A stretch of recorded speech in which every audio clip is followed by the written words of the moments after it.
कुमारिका पूजन करताना कोणत्या कोणत्या गोष्टींची काळजी घ्यायची आणि कोणते कोणते नियम पाळायचे या संदर्भातला हा व्हिडिओ आहे।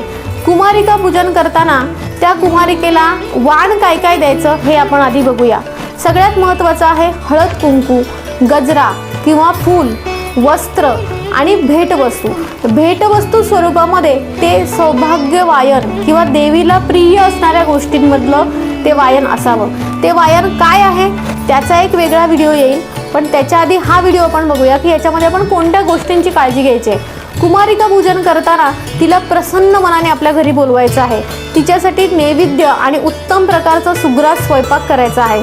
हा स्वयंपाक घरातल्या कोणीही आधी चव बघायची नाही, कारण आपण देवीला स्वरूप मानून आपण कुमारिकाचं भोजन करणार आहोत। नैवेद्यामध्ये सात्विक आहार ठेवावा, गोड पदार्थ आवर्जून असावा, कांदा लसणाचा वापर करू नका।